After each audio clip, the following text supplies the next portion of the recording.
coffee. It warms my heart to see this beautiful family. I am so proud of every one of you. Does my legacy ever feel like a burden? It's a lot to live up to. Now you need to remember who you are. A Dupree woman. Find your inner strength. Once we launch my purse line, we'll be on our way to giving the Kardashians a run for their money. I'm gonna shake things up. A cycle of anger isn't healthy.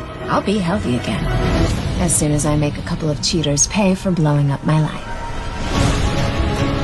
There were a number of times when you or a member of your family needed a favor. Anita, Tamara Tunie, was reluctant to jump on the reunion bandwagon. She knows if she did, she would have to face her past, parts of which she was not proud of. Namely, she knows she treated the other two articulates poorly when she ventured out as a solo act. At the end of the week, Anita and her fellow articulate, Tracy Maria Howell, finally confront the betrayal that tore them apart. Will it come complete with flashbacks? And what are we about to find out about Anita? We already know that she's formidable, but how shady did she get when she decided to go solo back in the day? Will we see Anita in a whole new light? From the jump, Vanessa, Lauren Buglioli, and Doug, Jason Graham, seemed like they lived separate lives. Doug's gambling took precedence over everything, as did Vanessa's extracurricular activities, aka her affairs, which she has continued. And now she and Joey Armstrong, John Lindstrom, are heavily flirting. It hasn't led anywhere yet, but it could easily happen. Doug finally begins to connect the dots about Joey's friendship with his wife. How will he react? Will he share his connection to Joey with Vanessa? The grand, silent halls of Ravenswood Manor had borne witness to countless secrets, but on November 5th, 2025, the very foundations of the family seemed to groan under the weight of new, seismic shifts.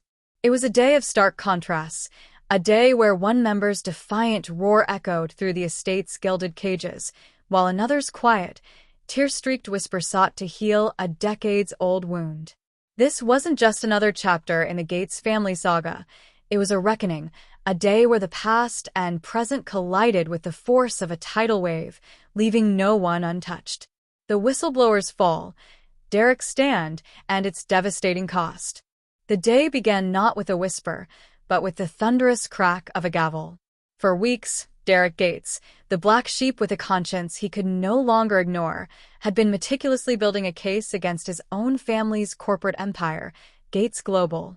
He had discovered a deeply buried, intentionally obscured pipeline of funds being funneled into a foreign subsidiary known for its abysmal environmental record and alleged human rights abuses. This wasn't just aggressive business. It was a toxic, illegal operation that threatened to poison not only a foreign river, but the Gates family name for generations. Derek's stand culminated in a clandestine meeting with a tenacious investigative journalist, Sarah Chin. In a dimly lit back room of the Gilded Quill, he handed over an encrypted drive containing spreadsheets, internal memos, and damning email chains that traced the corruption all the way up to the company's executive tier. He wasn't doing it for glory or revenge, but out of a desperate, last-ditch belief that the company and the family could be saved from its own rot. A tree poisoned at the roots cannot bear healthy fruit, he told a stunned Sarah, his voice low and resolute. I'm not cutting it down. I'm trying to save it. But in Ravenswood, walls have ears, and secrets are a currency more valuable than gold. Derek's meeting was photographed, the telephoto lens capturing the tense exchange from a parked car across the street. The information was delivered directly to the one person with the most to lose, his uncle, the formidable and ruthless CEO, Charles Gates. The confrontation that followed was not a private, family affair. Charles, a master of psychological warfare, orchestrated his retaliation with chilling precision. He summoned Derek to the Gates Global boardroom, a cold, sterile space of glass and chrome that stood in stark opposition to the manor's old-world opulence. Waiting for him were not only Charles and the family's pit bull lawyer, Margaret Thorne, but also Derek's own father, the perpetually disappointed Robert Gates. Did you truly believe you could betray this family, your blood, and there would be no consequence? Charles began, his voice dangerously calm. He didn't ask questions he didn't already know the answers to. He laid out the evidence of Derek's treason, with the cold efficiency of a surgeon, each document a scalpel slicing away at Derek's defenses. Robert sat in stony silence, his face a mask of humiliation and fury, unable to even look at his son. The punishment was swift, brutal, and comprehensive. Derek was immediately terminated from Gates Global, his security access revoked before he even left the room. He was formally disinherited from the family trust, a move that severed his financial lifeline. But the most crushing blow was delivered by his own father. "You are no longer welcome under the roof of Ravenswood," Robert stated, his voice cracking with a mixture of rage and pain. "You have chosen your path. You will walk it alone." As Derek was escorted from the building by stone-faced security, the pouring rain outside seeming to mourn his fall, he was left with nothing but the clothes on his back and the heavy, isolating knowledge that his stand for integrity had cost him everything he had ever known. He was now in exile, a man without a family or a fortune, left to wonder if his principles were worth the desolate freedom he now faced. A daughter's vow. Danny's tribute to Andre's parents. While Derek's world was exploding in a very public, corporate inferno, Daniela, Danny, Vargas was navigating the quiet, profound depths of personal grief. The ghost of Andre Miller, her first love and the man whose death had irrevocably changed her, has always been a silent partner in her life. But recently, the memory of Andre had become intertwined with a new, aching responsibility.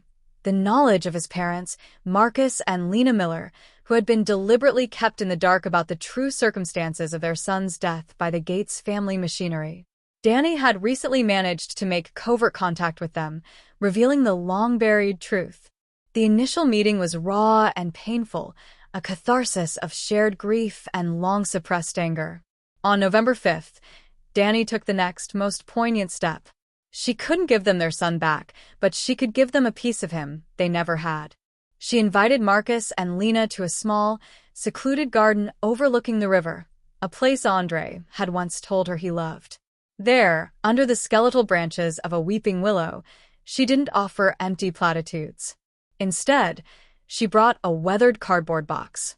Inside were not grand treasures, but the priceless artifacts of a young man's life, his favorite worn-out copy of The Old Man and the Sea, with his marginalia scribbled in the corners, a mixed CD he'd made for Danny with his terrible, charming handwriting listing the tracks, a photograph of the three of them, Andre, Danny, and his best friend, taken just weeks before the accident, their faces beaming with untainted joy. "He talked about you all the time," Danny told them, her voice thick with emotion as Lena clutched the photo to her chest.